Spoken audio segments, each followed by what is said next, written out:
Our featured BBB Wise Giving Alliance accredited charity seal holders for this episode are Habitat for Humanity International, World Vision, Salvation Army World Service.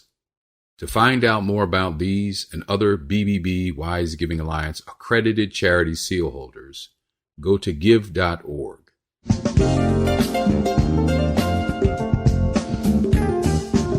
You're listening to the Heart of Giving podcast with Art Taylor, powered by bbbgive.org. Here we explore the motivations that form the basis of giving and service. We inspire generosity and celebrate the transformative effects that giving and service have on the human spirit and on community. The conversations featured on the podcast also uncover giving strategies that educate and provide tools to help listeners make impactful gifts of both their time and money. We hope you enjoy this episode. This is the Heart of Giving podcast, powered by bbbgive.org. Give.org is the nation's standards-based charity evaluator, and it's your one-stop source for information on giving and reports on the most asked about charities. I'm Art Taylor. You know, in the American economy, and I dare say the global economy, the key to making it all work is being able to get a product or service to a market so that people can know about it and ultimately buy or consume it, right, or invest in it. And yet we don't think about this, and no, donors probably don't think about it as much when it comes to charity. But believe it or not, charities have to market as well. They have to market because they need people to know about the services that they're offering, right? Or they need to attract people to invest, donate to their programs, or volunteer. And if they're advocacy organizations, they need to market to specific, particular types of individuals and people who might be supportive of their particular theme for their advocacy work. So marketing is key. And so what I thought we'd do today is talk to someone who certainly knows marketing. He's lived marketing most of his career, and he is indeed now the CEO of the American Marketing Association. And that is my friend, Bennie Johnson. Now, Bennie and I were colleagues when he was the chief marketing officer at the Council of Better Business Bureaus, where he did a remarkable job elevating the BBB brand to new markets and making a legacy brand much more knowledgeable and acceptable to younger audiences. He also did a remarkable job reimagining how the BBB could connect indeed to many of its national partners. We also got to work together on a number of charitable initiatives in the marketing space. And I was always impressed with Bennie's creativity and his brilliance, frankly. Bennie's one of the smartest people that I've had the pleasure of working with. So Bennie, welcome to the Heart of Giving podcast. Oh my goodness, my friend, you far too kind. But yes, it's great for us to have a chance to sit down and talk about marketing. And I will say, admittedly, everything you said is spot on, but I'm biased. You know, I have a deep love for marketing, and it's the way I've always approached the world. But today I'd love to talk about it, not just from a passion state, but also give you the evidence on why what you said is true and only becoming truer. Love to hear about that. But Bennie, let's talk about you for a minute. When you talk to Bennie Johnson, some things immediately pop out. First of all, this guy's really smart. He's a great communicator, and he has ideas that abound. And so the question that comes to my mind is, right, I'm thinking about you as maybe a 5 or 6 year old kid. And I'm thinking about how your parents dealt with you. Yes. And those in your world, you know, with this kid who's probably driving them mad with all these new ideas and strange things that he wants to do. How did your parents deal with you, someone so obviously talented, and I guess what they call in today's world, I don't know, special. They may have called me that, but God bless them. My parents were incredibly supportive, even as I grew up. And even if they didn't understand what I was interested in or talking about, they understood what it took to give me a platform to explore that, succeed, and grow. So, how did they keep me busy? By finding every program or opportunity to put me in, by filling my room up with every bit of Lego or pen and paper or access to things. And, this clearly is pre-internet time. So they found ways to do that. Then they gave me a couple of siblings to kind of burn off the energy as well. But what was really kind of dynamic in my household is my dad was a mathematician and engineering by training, and my mom was an educator, an English and Spanish teacher. So education was always important. So in that, they encouraged the intellectual curiosity. And for me, somewhere around I started to gravitate towards this notion of marketing. I never knew the words, right? I didn't know what marketing was, but it made sense in the way I looked at the world. And it was a world through entrepreneurship and strategy and new ideas. Once again, that wasn't the language of a 5, a 10, really even a 15-year-old, but it was the way in which I thought about the world around me. So I started off thinking about, if we did X, we could do Y, and this could be better. I would kind of draw into how people built companies or try to understand how things were crafted, and then see opportunities on my own. So I started my first business, which I was a kid, and it was asking a teacher for permission to sell candy on the school bus trip. That is, I don't know if that's special art. It's definitely strange and not normal, right? It's not unusual. But a lot of times when I was doing these things, people would just be stunned in that moment. And it made sense, so they kind of let me go. And I'm really thankful for the fact that I had supporters around me in my parents and family and teachers who, even if they didn't understand what I was doing, they just kind of let me go and gave me the space to do that. So yeah, my first business was selling candy on a school bus trip. And I knew enough to know that if you went to a wholesale place, you could buy candy cheaper. I knew enough of my 4th grade math to do the analysis and figure out how much it cost.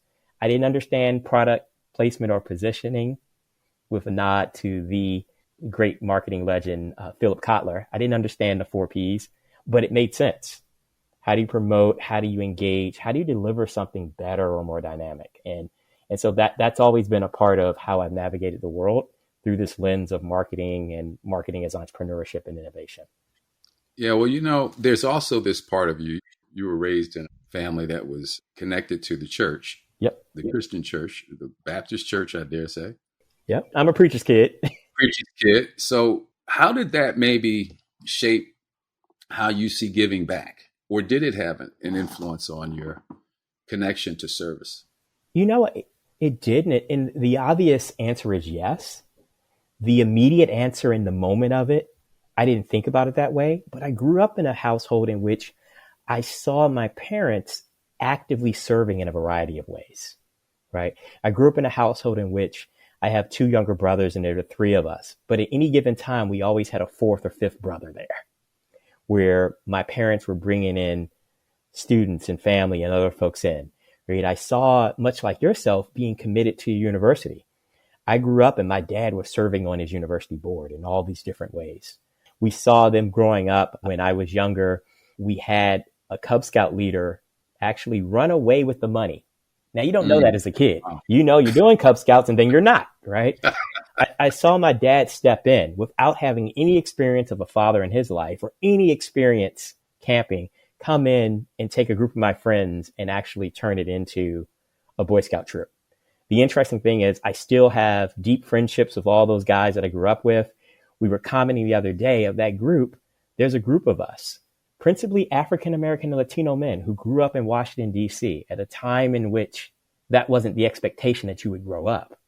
And sat in the space in which a group of us are now CEOs and executive leaders and dads, right? This was a powerful thing that we all had in common, sitting at my dad's table where he would make food for us in the morning, because that's how he paid for his way to go to school, making food at what you would call a greasy spoon then. And he would do that with us. And I look back now at a friend of mine in New York, we were talking, and we're both CEOs of organization, and having that flashback on how unusual that experience was and how shaping and formative it was for us. So then extending that to the church base in there, because of course the Boy Scout troop was connected to the church, which connected to other service. So, I remember growing up and being active in not only serving from an education standpoint, how do we encourage education in our community, but also being there to meet people where their needs are. So spending Saturday morning working with those who are unhoused and those who are in need, spending time of, knowing that there was always an open door. So these were all these ways in which service grew up. But as a person who was interested in business and operations and controls, I would always see that there was an opportunity that something could be done better. Something was missing to achieve those missions and spaces in there. Like, how do you think about this in a different way? And so that for me was really formative. But what I saw was that it's not always about you, right? That's an enduring message in that I saw in these ways that were sometimes micro, sometimes macro, right? It was like kind of growing up in there. And I hope that in my own ways, I'm able to do that with my family and kids. The service may look different, but the impact and spirit is still there, right? The service may be serving on a board in which I can help guide organizations to achieve bigger goals. That's using my superpowers in the space in there. Well, I also know that if you think about marketing, yep, churches do serious marketing, right? Right. Because ultimately they're out to save souls. And you must have experienced marketing at a very guerrilla level as your church situation had to grow and expand, right? Well, it's interesting because, I said I grew up in an environment, the term marketing was never used. Yeah, right. But what you're doing is you're doing work that's mission driven, right? Mm-hmm. You're doing work that's about engagement. It's about acquisition. It's about community building. Yeah. It's about reinforcing of principles and norms. These are all terms that would make sense in a charitable context, make sense in a mission-driven concept. But as concepts, they're really at the core part of marketing, right? Marketing is about, in one level, I always think about marketing as these three moments simultaneously. It's both art, science, and magic. Right. It's that the dynamism that comes into it, the unexplained part that goes into it. So yeah, when you're working in these spaces and you're building support around a cause, that's cultivation and message and marketing building, right? That's community building. When you're driving to action, how do I move from awareness to engagement to action to repeat engagement? These are all kind of life cycles that go through. How do I then create incredible fans who go out and spread the message, the meaning, or the good word, right? Those are all kind of the same drivers and spaces. And you get a chance to see it writ large. And what I love about our world and what marketing is meant for me is being able to see through sometimes the veil or the clutter to connect the dots, to see that the marketing work, that the engagement work that happens at a community level is connected to the engagement work that happens at American Express, is connected to the engagement work that happens at Lego, is connected to the engagement work that happens at any top brand, right? The similarities in building, reinforcing meaning in your audience, the power of community, right? These are all kind of principles that tie through, and really good marketing in a contemporary sense leans into that. These are the areas that are really important as you think about marketing going forward. And what often happens and has happened is that marketing isn't in the vocabulary often for our benevolent work, right? It's not in the vocabulary, but it's definitely in the practice. And how do we, if we can't talk about it, then we can't amplify it, hone it, and accelerate it, right? How do those things, how do they mean more? I remember my wife and I once working on Vacation Bible School, and we were like the young couple there. My wife's an educator and engineer by training, and I'm a marketing and a strategist. So they put us together and we reimagined how you approach Vacation Bible School. And I remember looking at the results in there and having a 4-fold increase in the number of kids attending, being able to deliver more, changing the programming, because we were treating it with the disciplines that we had as marketing and strategy, as engineering and learning. and seeing that allowed us to deliver against the mission. What were we trying to do? Were we trying to solve for multiple community needs? We were creating a safe space. We were creating educational improvements. We were creating new efficiencies and how do we bring people in, cultivate, build, and grow year over year. These are all marketing, if you will, principles. So, Benny, I want to ask you a couple of things. So first, I want to jump into what people need to understand about nonprofits and marketing and why it's so important. Right. And then I want to talk about what organizations might be missing out on who don't market effectively, who tend to say, we just don't have the money to invest in marketing right now. We got to focus on programs. Right. What do you say to these organizations? And then what do you say to people who probably don't make the connection between the need for marketing and success for a social cause? I'll approach it a couple of different ways. So I'm going to start off and put a pin in it that marketing is both a mindset, a skill set, and an impact set, right? So when you start thinking about it as a mindset and space in there, to be imaginative, to be strategic, to be aware and intentional doesn't cost you anything, right? It's invaluable, but it's a positioning in which you first start an approach. And all organizations, whether they are nonprofit, B Corp, startup, for-profit, those are tax designations. Those aren't designations of your goal and objectives in what you're trying to achieve. Marketing is about moving from here to there in dynamic, intentional ways. It's about amplifying your space. It is sometimes about raising just awareness, but that's really not your end goal. Your end goal is actionable research. It's in people understanding your purpose more. It's people investing in the space more. It's knowing how to move from that proverbial point A to point B to point C and beyond. You know, one of the things that we mentioned before, if you don't have the language in there to experience in marketing, it's easy to think this is not for me. It's too expensive. I can't afford it. I don't understand it. The reality is marketing is the lens, the vocabulary, and the way in which successful organizations thrive and achieve, period. Hard stop right there.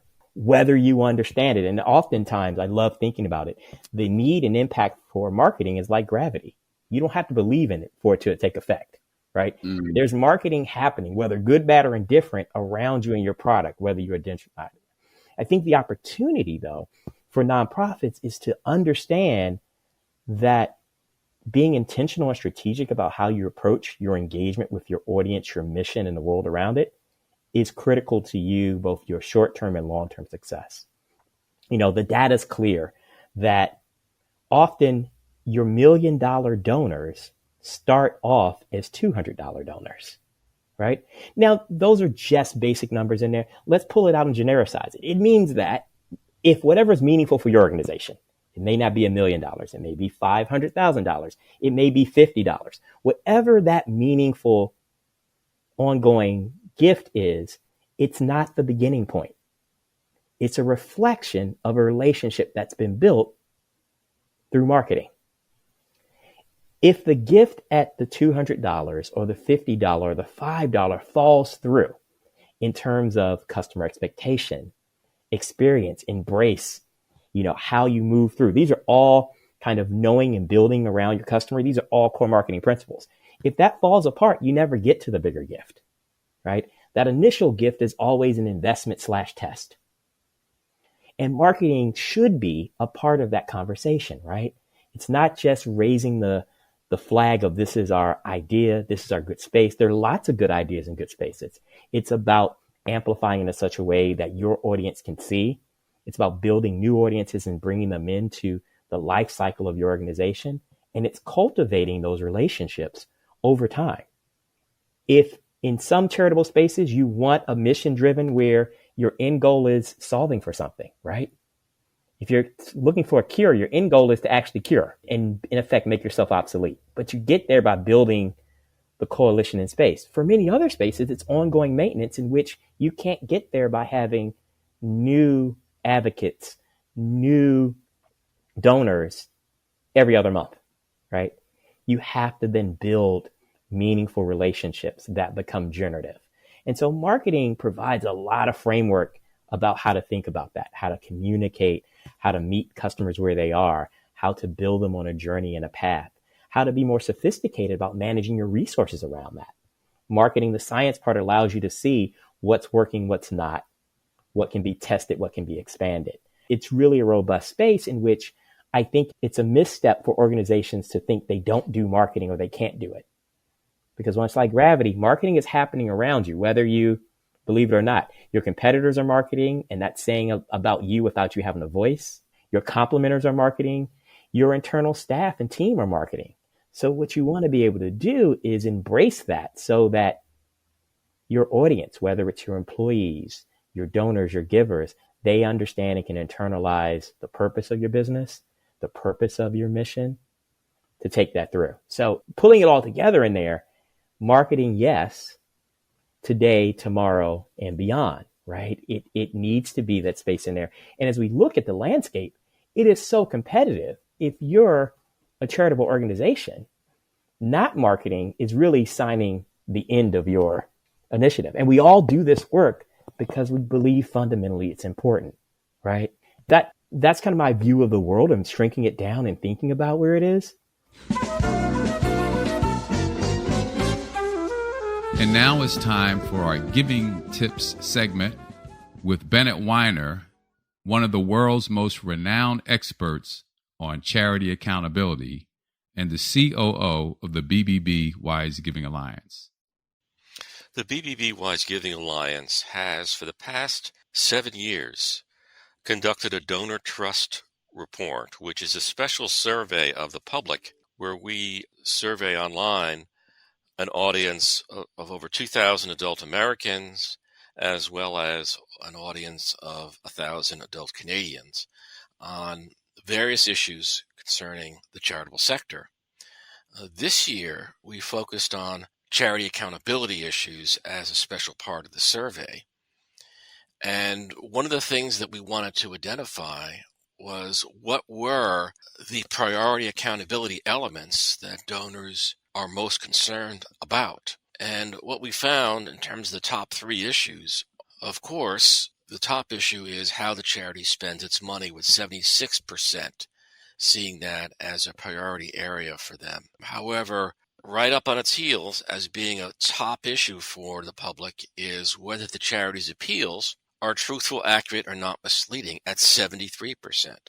So we certainly, in terms of the evaluations that we do, look at finances as well as many other issues, because we do have 20 standards that address a broad spectrum of accountability areas.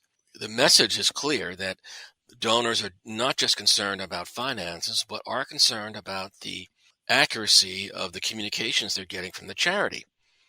And so in the future, it makes sense, if charities want to strengthen their accountability with the public, that they should give another careful look at how well they are ensuring oversight over the content of the fundraising appeals, the website disclosures, and social media messages, to make sure that they're accurate, truthful, and not misleading, both in whole and in part.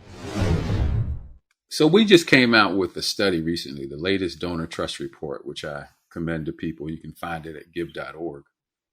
But one of the biggest takeaways of this survey, which we do every year, just trying to assess the extent to which people trust charitable organizations. Right. One of the big takeaways this time was that something like 73% of people feel that it's important or very important for charities to tell the truth in their messaging. Yes. And in their appeals. Yes. And yet we do, as consumers, accept a certain amount of drama or dramatic presence in our ads, right? Right. How do you draw the line, though, between what may be an obvious attempt to sell you through entertainment versus a truthful and concise and accurate appeal? How do you draw the difference between that? Well, I think they're just different things, right? So the statement of truth, which should be a heart, of in advertising, and we both have a good BBB core training to know that 100 years ago, you start with the notion of truth in advertising. Jokes aside, but not behind and beneath the ad are fine. Ultimately, you need to deliver on that purpose, right? The truth and the space in there. The challenge that charities have is typically humor has a short window there because often we're pushing the topics that are just so serious. Yeah, right. That humor seems out of form, right? Yeah. But there's always a space in there. And I think that's where the creativity comes in being able to market. But I think at the heart, there's an ethical consideration that you should always have truth within your advertisements. If you're going to make a claim, you need to be able to back up and support that with data and research and space in there. But what I think is interesting, I think that research, not knowing all the details of it, I think it's speaking to a concept of truth and not a footnote of fact, right? So the difference in the footnote of fact is it is this, this proves that to you. Truthful is, am I telling a story that reinforces it? Am I having images and messages that are truthful in that intention, which I think becomes a part of it. So that rub can be, I've assembled a bunch of facts, but they're bundled in such a context that it feels deceptive. It feels like there's a trust barrier that's been eroded or stretched, right? And so we know that it takes years and not just time, but also proximity and repetition and expectations being met to build trust around brands. And so I'm using the brand language, and that brand may be your offering, your mission, your program, your organization. Any of that, the initiative, those are all kind of in this umbrella of brand. While it takes all of that time to have hard forged trust, it takes only a matter of an errant tweet, a misaligned message, a spokesperson, or the perception of impropriety for all of that to collapse.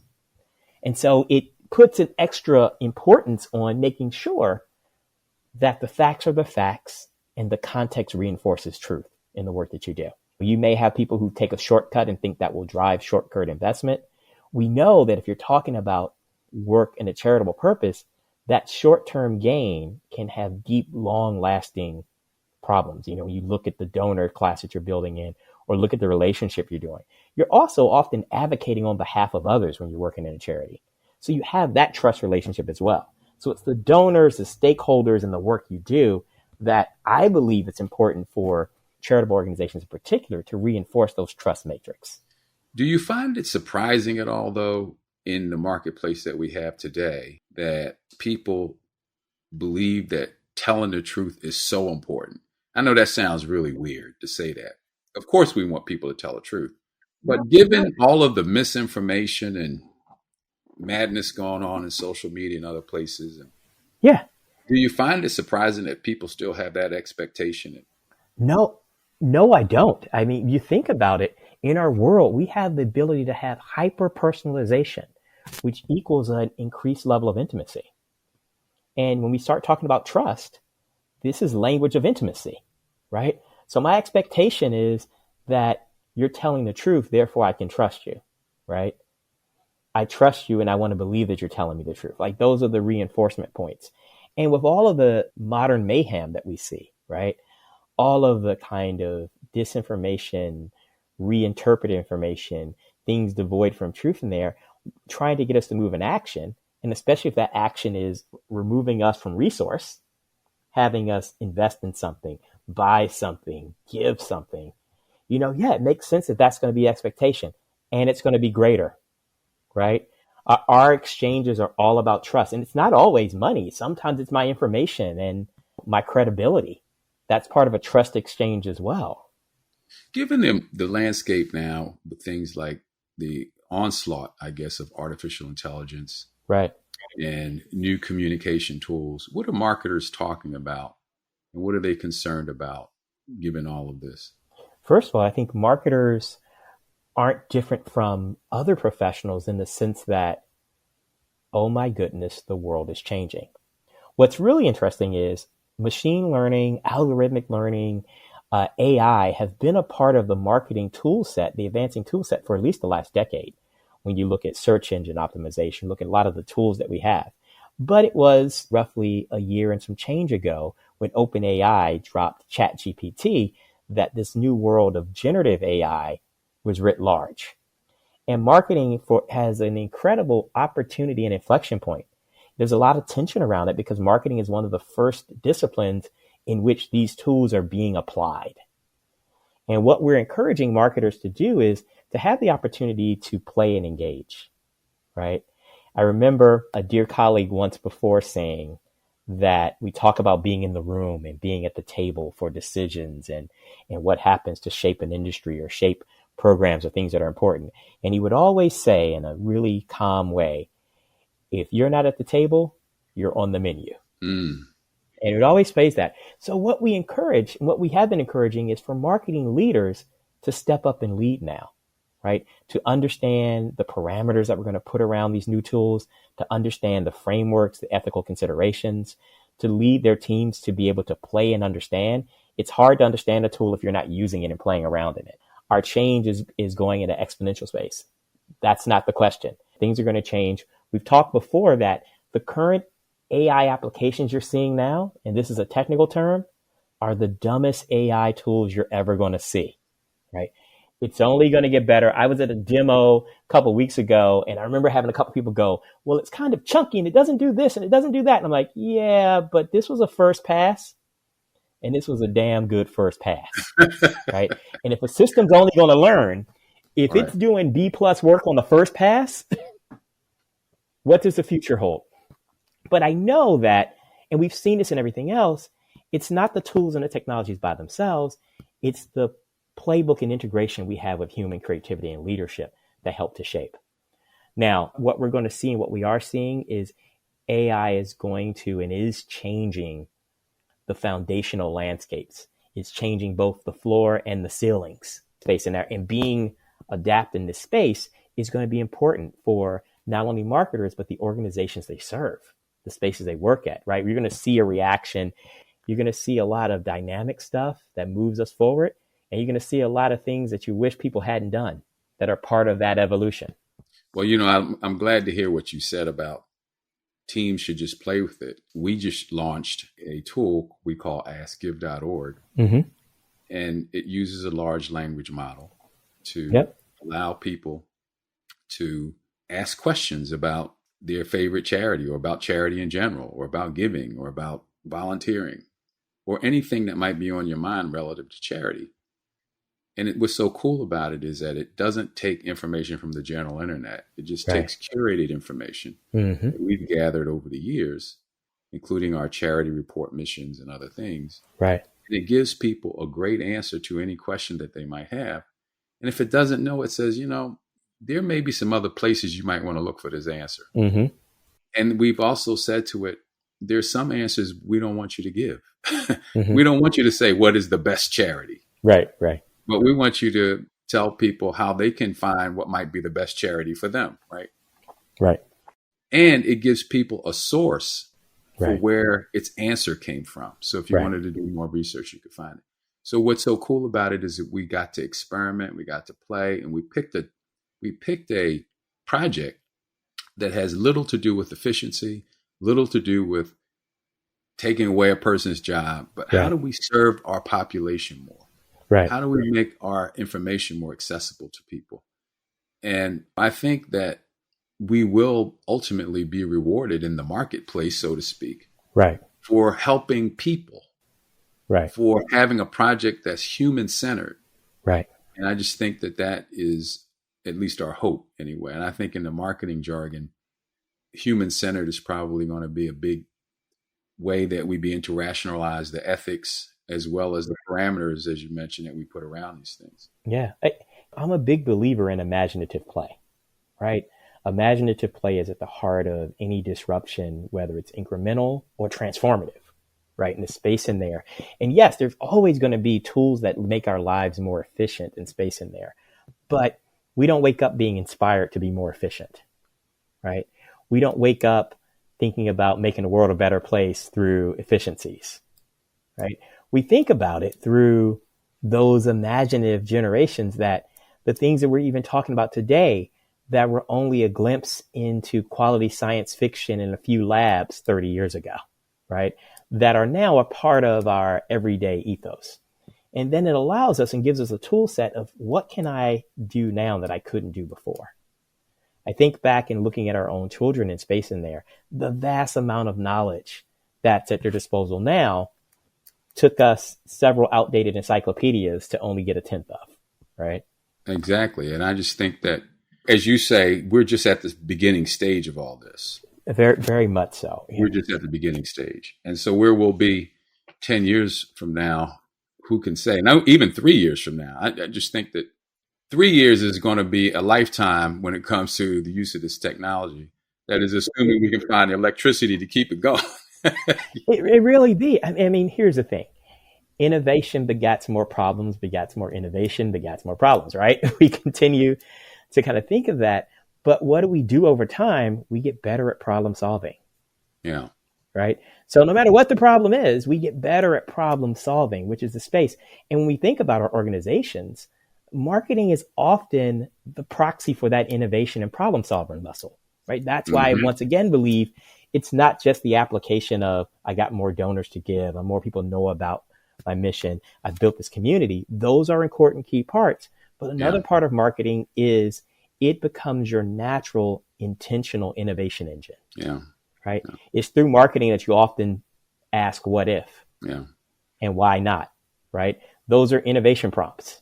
So I have one last question because we're getting to the end, Benny. I wanted to just check in with you on how charities should think about partnerships with business these days. Mm-hmm.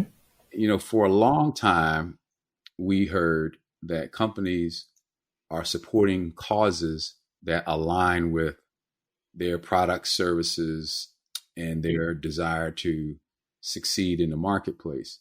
Is that still the leading case that charities have to make, show that kind of alignment, or are there other things going on that charities need to be mindful of? I'm a big believer that it makes sense too, right? So I'm fond of saying in any partnership that I believe we need to connect at the mission, right? Do you have partnerships that if you step away in a room, it makes sense? Even if unexpected. I love the unexpected partnerships that become the mashups. But when you walk away, it makes sense, right? You have to have that type of magnetic connection that connects you at the mission. Then it gives you the sense of what type of partner you have. It may be another charity. It may be an association. It may be a B Corp, a startup, or a larger enterprise. You want to make sure that the work that you're doing for this season aligns with the mission in the space. Now, sometimes we're fortunate and blessed enough to have a corporate partner that we've been corporate partners for 30 or 40 years and the lifestyle changes and it keeps going. The reality is it may be something that's for a season. Yeah. This is a direct 36 months. This is a core focus of said bank. This is a 36 months. This is a core focus of this industrial group. And you can align the work with it to achieve mutual goals and impacts. In addition to being aligned at the mission, I think the next space is that's starting at the beginning at the heart. I think the next space is reaching out to the end goal in space, beginning with the end in mind. What is the impact we want to achieve? If you can start anchored in the heart and an anchor into what the future could be, what impact is, then you can build all the things in between. You can fill in the specs with creativity. Some of it will take care of itself. Some of it will reveal itself to you while you're working together. You won't realize there's synergies or opportunities until you actually work together. But I think for charities, regardless of the size, this is a good approach. Connecting at the mission, then understanding what the alignment is for the impact and building the right size for that space in there. Companies have strengths and charities have strengths, and it's understanding what works best in that space with those unique needs that happen. But the best of these relationships are like any relationship. They're a work in progress. Well, Benny also has a podcast I want to make you all aware of. It's called Marketing / and, I should say. Marketing and. It's a play on the old improv prompt, right? Yes, and. So looking at marketing and all those other things that connect with marketing. So we talk to thought leaders, innovators, practitioners, scholars, students, anybody whose life has been influenced by this intersection of marketing and the unknown and the unexpected. So I invite you all to join in and listen. We have fun like this, and hopefully we share with you some innovators that you've never connected with before. No, I love the unknown part because as people know from the conversations that we have here, there's always something surprising that comes out of these conversations that you didn't anticipate. And people always ask me, can you send me the questions before we have this conversation? I'm usually like, no, because we don't want that to we want to create surprise. We want to find ideas that we didn't anticipate. So, and that's the brew that brings forth the best of these ideas, right? Yeah. So I thank you for having me here. I mean, it's not a spoiler alert. I was going to tell you that I love marketing, but hopefully I've been able to share why I do and what I believe is marketing's true gift and impact for the charitable work, the benevolent work, the dynamic, human-centered work that we have before us. Well, thank you. This has been Bennie Johnson. Bennie is the CEO of the American Marketing Association, and he's also the host of its podcast called Marketing And. He's a longtime friend and someone I admire, remarkable talent, and someone who's highly experienced and very effective in what he does. So, Bennie, thanks for joining us on the show. Thank you. And to all of you marketers out there who are listening to this, if you have an interest in social good, this podcast, the Heart of Giving podcast, is a weekly show. Every week we have another amazing person on whose story we get to tell in the form of their history, the work that they do, and what they see ahead in the future as far as social good creation. And so we invite you to subscribe to the show and become a regular listener. If you want to support the podcast, we would appreciate a gift. You can go to give.org and make a contribution, and that money will be put to great use. So I hope we'll see you back here next week for another show. Thank you for listening. You've just listened to the Heart of Giving podcast with Art Taylor. Be sure to tune in next time for a brand new episode. To listen to our other interviews, visit heartgiving.podbean.com. That's heartgiving.podbean.com. Subscribe to our show on major podcast platforms. The thoughts and opinions expressed on this podcast are the views and opinions of the guests, not those of the BBB Wise Giving Alliance or program affiliates. This podcast is for information and educational purposes only and is copyrighted with all rights reserved. This podcast is protected by Podbean's terms of service.